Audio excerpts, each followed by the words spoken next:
신경치료 후에 재신경치료, 수술적인 치료 등 발치로 가기 전 여러 단계들이 있습니다. 요즘에는 신경치료 후 바로 발치로 가는 경우가 많고, 이런 흐름 속에서 오히려 재신경치료나 수술적인 치료를 진행하는 치과들이 꼭 좋은 치료를 한다고는 볼 수는 없지만, 환자분들에게 여러 치료 옵션을 드리고 선택을 하는 과정을 드리는 것이 큰 의미가 있다는 생각을 합니다.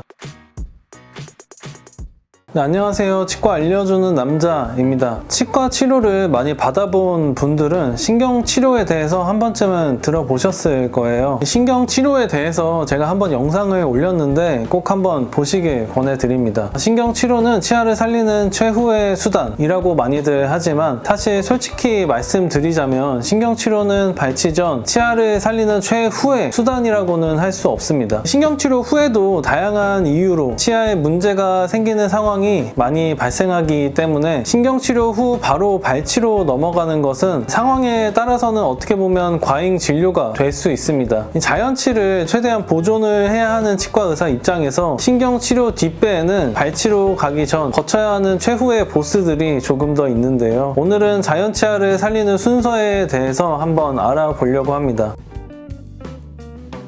신경치료는 치아에 충치가 생기거나 금이 가는 경우, 치아 안쪽 취수 부분에 염증이 생기는 경우 등 다양한 이유로 진행이 됩니다. 이 신경치료는 꼭 필요한 경우가 아니라면 하지 않는 것이 좋긴 하지만, 아이러니하게도 신경치료가 꼭 필요한 경우라면 해야 하는 치료입니다. 신경치료는 신경을 치료하는 개념이라기보다 치아 안쪽에 신경을 긁어내서 조직을 없애는 치료인데요. 치아 내부에는 치수라는 조직이 있고, 치수 내부의 조직을 깨끗하게 소독하는 과정과 인체에 무해한 물질로 채워 넣는 과정이 바로 신경치료라고 할 수 있습니다. 신경치료 후 문제가 없이 오랫동안 치아를 사용하시는 분들도 많습니다. 하지만 신경치료 후에 다양한 이유로 인해 다시 문제가 생기는 경우도 정말 많이 있습니다. 신경치료 한 치아 뿌리 쪽에 염증이 재발하는 경우도 있고, 치아 안쪽으로 충치가 발생하는 경우도 있습니다. 알 수 없는 이유로 통증이 생기기도 하는데요. 이때 많은 치과에서는 발치를 하자고 하는 경우도 많습니다. 특히 요즘같이 임플란트를 많이 하는 시대에는 발치하고 임플란트를 하는 것이 하나의 정석적인 치료 방법처럼 된 것 같습니다. 물론 발치 후에 임플란트를 하는 것이 환자분들 입장에서도 편하고 좋은 방법일 수도 있지만, 자연치아를 최대한 지키려고 노력하는 것이 환자분들에게 더 좋은 치료 방법이 되기도 합니다. 따라서 충분한 상의 후에 치료를 고민해 보는 것이 좋습니다.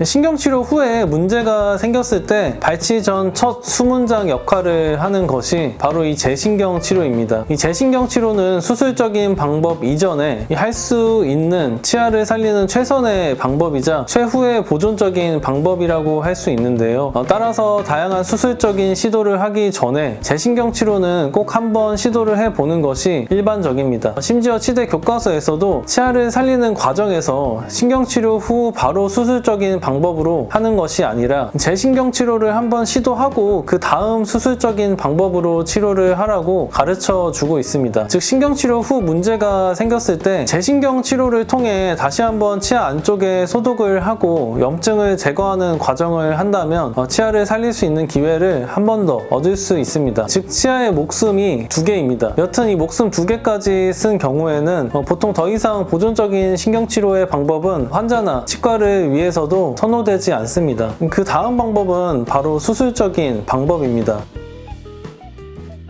치아를 살리는 다양한 수술적인 치료가 있습니다. 많은 치과에서 시행하는 수술적인 치료로는 치근단 절제술과 치아 제식술이 있는데요. 치근단 절제술과 치아 제식술 모두 치아를 발치를 하거나 잇몸을 절개해서 염증을 긁어내는 방법으로 이 환자분들에게는 부담이 되는 치료이긴 합니다. 따라서 최대한 보존적인 치료로 치아를 살려보려 노력을 한 후에 진행을 해야 합니다. 치근단 절제술은 잇몸을 절개해서 치아의 뿌리끝 염증과 뿌리까지 일부를 잘라낸 후에 다시 봉합하는 술식으로, 이는 신경치료의 한계를 극복하기 위한 치료입니다. 신경치료의 한계는 치아 안쪽에는 미세한 잔신경 다발들이 매우 복잡하게 존재하고 이를 완전하게 소독을 하는 것은 어렵다는 점인데요. 치근단 절제술은 뿌리를 아예 잘라냄으로써 이런 잔신경 다발들을 제거한다고 할 수 있습니다. 치아 재식술 역시 치아를 발치한 후에 치아 안쪽 염증을 제거한 후 다시 넣어주는 술식으로 이를 고정하는 것이 매우 중요하기 때문에 환자분들의 협조도가 매우 중요시 되는 치료입니다. 사실 이런 수술적인 치료들은 임플란트의 발전과 함께 많이 없어지는 추세인 것 같은데요. 임플란트 수술이 위에 말씀드린 수술보다 환자분들과 치과에 더 간단하고 편리하기 때문입니다. 하지만 환자분 치아를 살리려는 노력은 결코 헛되지 않기 때문에 나이에 따라 환자분들의 성향에 따라 치아를 살려보기 위한 수술을 진행하는 것도 좋은 방법이라고 할 수 있습니다.